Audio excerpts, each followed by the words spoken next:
ભરૂચમાં નવા auto rickshaw permit બંધ કરવાની માંગ સાથે રિક્ષા એસોસિએશન દ્વારા કલેક્ટરને આવેદનપત્ર પાઠવવામાં આવ્યું હતું।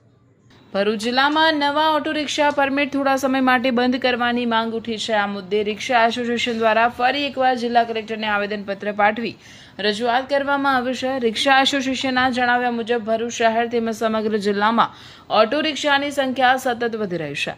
રિક્ષાઓની વધતી સંખ્યાના કારણે શહેરમાં ટ્રાફિકની સમસ્યા વકરી રહી હોવાનું એસોસિએશનનું કહેવું છે, જેને પગલે ટ્રાફિકની સ્થિતિને ધ્યાનમાં રાખીને નવા ઓટો રિક્ષા પરમિટ તાત્કાલિક ધોરણે રોકવાની માંગ કરવામાં આવી છે।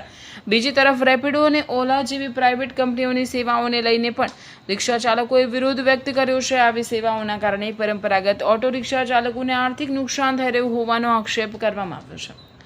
રિક્ષા ચાલકોના હિતમાં પ્રાઇવેટ કંપનીઓની સેવાઓ પર નિયંત્રણ લાવવા તેમજ નવા ઓટો રિક્ષા પરમિટ પર ટૂંકા સમય માટે રોક લગાવવા જય ભારત રિક્ષા એસોસિએશને પ્રમુખ આબિદ મિર્ઝા જિલ્લા કલેક્ટર સમક્ષ માંગ કરી છે।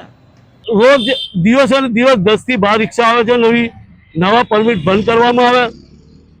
24માં અમે જે રજૂઆત રાખી હતી ત્યારે 20,000 રિક્ષા હતી, આજે 25,000 ઉપર રિક્ષા થઈ ગઈ છે। રોડ રસ્તા સાંકડા છે, રિક્ષા મૂકવાની જગ્યા નથી। અંકલેશ્વર ભરૂચમાં રેલવે સ્ટેશન ઉપર રિક્ષા મૂકવાની જગ્યા નથી, રિક્ષાવાળા જશે કઈ?